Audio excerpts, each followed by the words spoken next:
Bismillahirrahmanirrahim. Assalamualaikum warahmatullahi wabarakatuh. Hamdan wa syukran lillah, salatan wa salaman ala Rasulillah wa ala alihi wa ashabihi wa man wala, amma ba'd. Adik-adik sekalian yang saya banggakan, pada pertemuan kali ini kita kembali akan membahas tentang kelanjutan daripada mata kuliah fikih ya.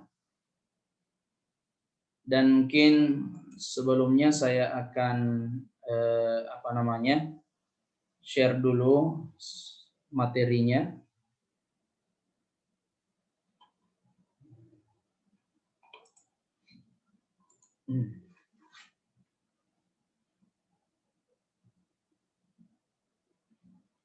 Nah, baik. Kita akan lanjutkan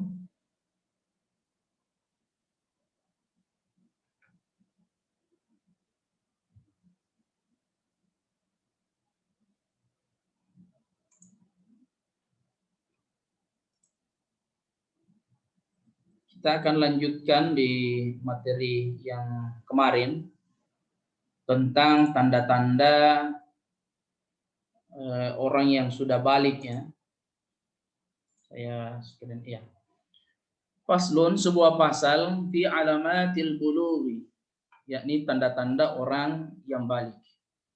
Alamatul bulughi salasun. Tanda-tanda orang yang balik itu ada 3. Tamamun khamsa asyarata sanatan fi zakari wal unsa. Jadi yang pertama ini ditandai dengan dia telah berumur 15 tahun. Baik itu laki-laki maupun perempuan. Tetapi ini baru tanda ya, belum belum pasti bahwa dia sudah balik atau belum, tapi ini sekedar tanda yang disematkan dalam penjelasan buku ini. Yang kedua, tanda yang kedua, wal ihtilam fi dzakari wal unsa li tis'in sinin. Jadi dia telah bermimpi. Ya, mimpi al-ihtilam di sini dimaksudkan adalah mimpi yang mengeluarkan sesuatu dari alat kelaminnya itu, dalam artian mimpi basah. Nah, kalau dia sudah bermimpi seperti itu, baik itu laki-laki ataupun perempuan, ya misalnya dia baru berumur 7 tahun, 9 tahun, ya. Kalau dia sudah bermimpi dengan seperti itu, maka ya ini sudah dikategorikan sebagai orang yang sudah balik.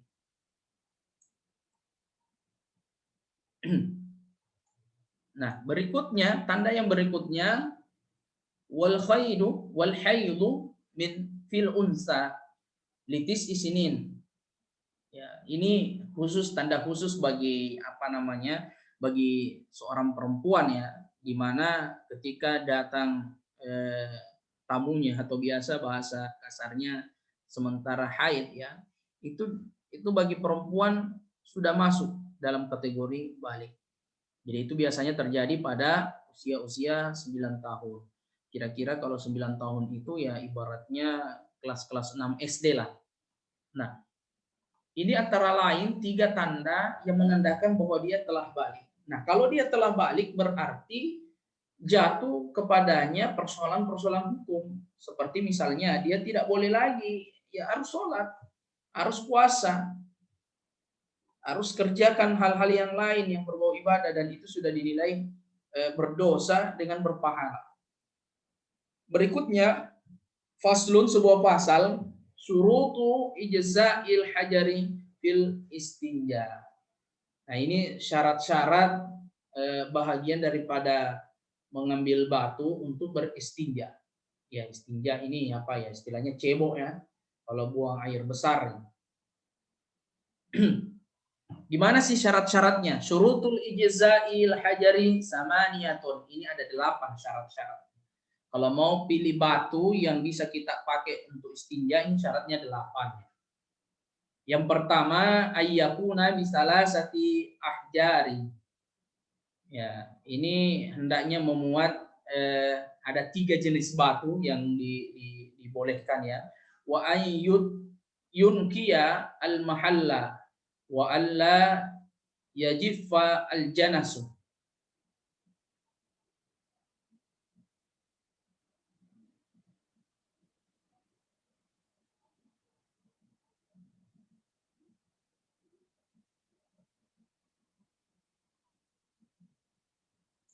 Ya, saya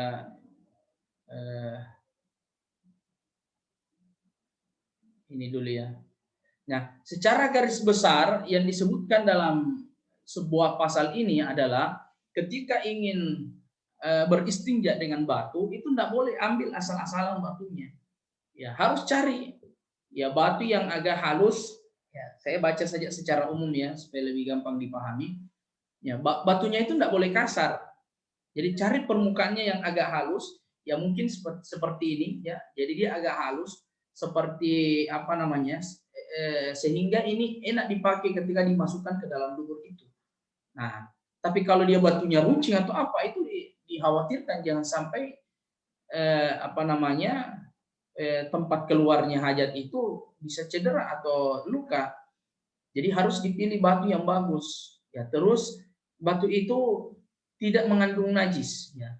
Wa alla yajiffa al najasu.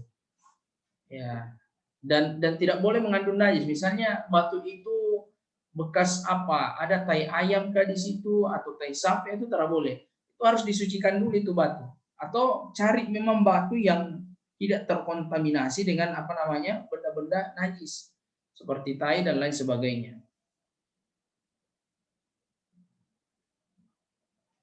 Nah, ini juga ada keterangan wala yusibahul ma. Kalau beristinja dengan batu itu nanti bisa dilakukan kalau tidak ada air. Tapi kalau ada air, selama ada air maka wajib hukumnya pakai air.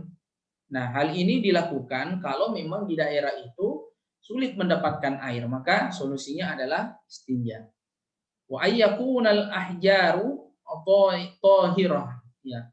Jadi batu ini sebenarnya adalah sekedar alternatif saja. Ibaratnya seorang yang tidak mendapatkan air untuk berwudu, maka itu diganti dengan tayamum. Ya, tayamum itu dipakai yang adalah debu. Sedangkan kalau kita istinja atau kita cebok, ceboknya itu pakai batu. Ada yang mengatakan yang batu yang kita pakai itu sebanyak berapa? Kita ambil 3 batu. Jadi 3 batu kita ambil, minimal 3 apa namanya? Iya, minimal ya. Dan boleh lebih. Nah, 3 batu ini makanya saya katakan tadi, cari batu yang di mana batu itu permukaannya agak halus, ya, jangan kasar. Ya, supaya lebih memudahkan itu mengambil kotoran. Nah, itu antara lain yang disebutkan tentang istinja ya. Berikutnya kita akan lihat sebuah pasal fi faraidil wudu'i. Nah, ini ada fardunya wudu. Furudul wudu'i sittatun. Fardunya wudu itu ada 6. Al-awwal yang pertama itu adalah niat. Jadi ketika ambil air sembahyang itu mesti berniat dulu. Kalau cara berniat berarti itu tidak bisa dikategorikan orang yang ngambil wudu. Yang kedua, ghuslu al-wajhi, yakni membasuh wajah. Jadi membasuh itu areanya ini. Jadi seputar wajah ini ya mesti dibasuh ini semua.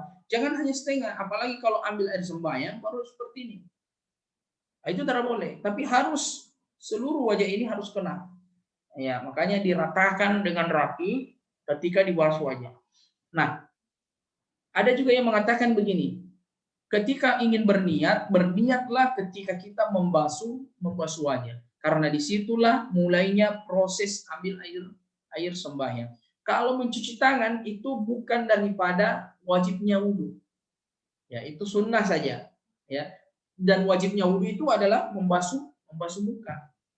Nah, makanya kenapa tangan ini tidak masuk dalam wajibnya wudhu? Karena secara otomatis ketika ingin membasuh wajah, itu menggunakan tangan supaya itu rata. Otomatis kan tangan juga ikut basah. Nah, jadi pada saat membasuh muka itu bersamaan dengan kita berniat dalam hati untuk melakukan wudu. Terus yang ketiga, ghuslul yadain ma'al mirfaqain. Ya, ini mencuci kedua tangan sampai kepada kedua siku. Jadi mencuci tangan dari tangan sampai siku. Jadi bukan dari siku ke tangan. Nah, kebanyakan orang saya lihat ketika ambil air wudhu, ya, ambil sembahyang, itu dari tangan ke siku, dia taruh tangannya di keran air, lalu digosok seperti ini. Itu salah. Jadi mestinya dari tangan ke siku.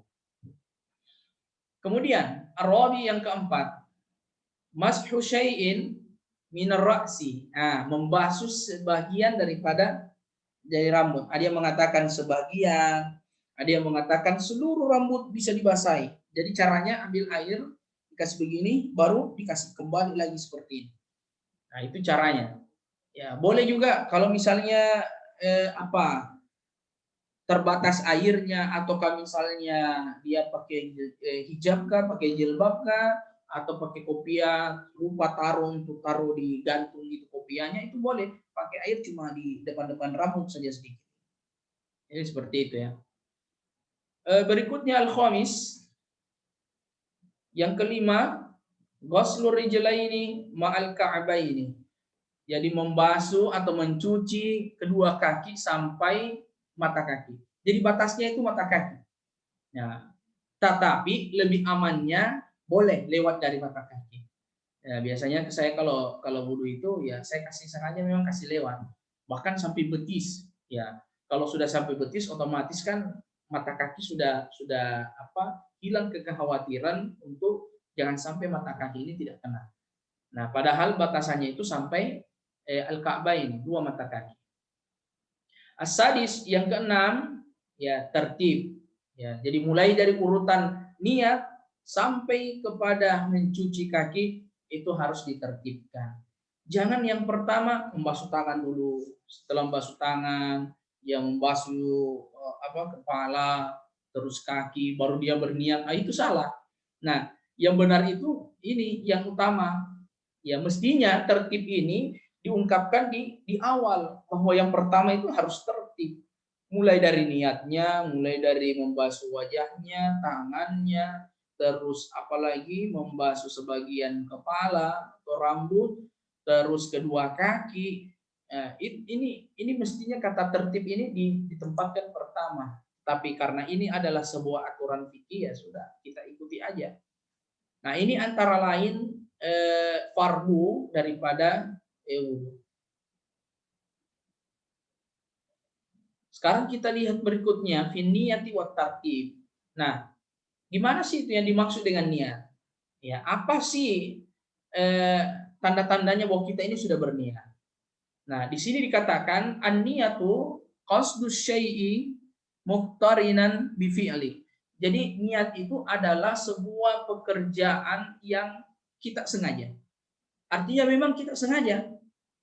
Saya tidak sengaja ambil air sembahyang, tetap boleh, tapi memang sengaja. Kenapa kita ambil air wudhu? Karena kita mau sholat. Itu kan menyengaja namanya. Ya, kita sengaja ambil air sholat ini, ambil air wudhu ini untuk melakukan sholat. Nah, wa mahalluha, ya. Jadi komposisinya niat itu, ya pertama apa yang mesti dihadirkan ketika kita berniat. Pertama itu adalah al-qalbu, ya hati kita. Jadi hati ini harus terpaut bahwa dalam hati kita mengatakan saya berniat ambil air wudhu untuk sholat fardu karena Allah Ta'ala. Selesai. Nah, itu ringkasnya. Wa talaqquzu biha sunnatun. Nah, ini watalaffuzu, ya, melafazkannya itu adalah sunnah. Ya, misalnya sementara ambil air wudhu lalu mengatakan nawaitul wudu'a li raf'il hadasil asghari lillahi ta'ala.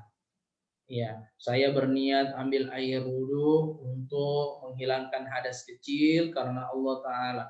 Nah, itu boleh dijaharkan dan boleh juga di dalam hati.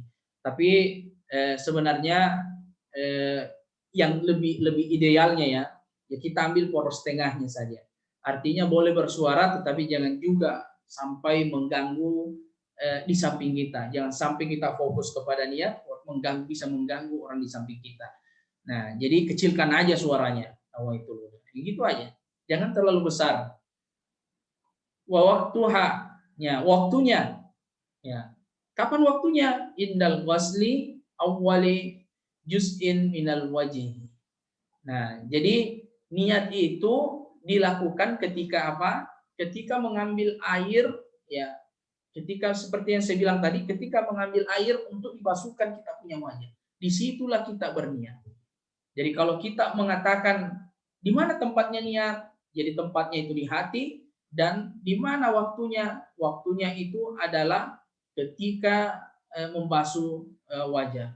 Wa tartib alla yuqayyadu wudu'un ala gudwin. Maksudnya tertib ini adalah sesuai dengan urutannya. Jangan ditukar-tukar. Seperti yang saya ungkapkan tadi, itu harus berurutan mulai dari niat sampai membasuh kaki. Sekira ini untuk pembahasan hari ini. Jadi mulai dari tanda-tanda orang balik tadi sampai kepada penjelasan niat dan tertib. Mudah-mudahan bisa bermanfaat bagi kita semua dan saya akhiri. Assalamualaikum warahmatullahi wabarakatuh.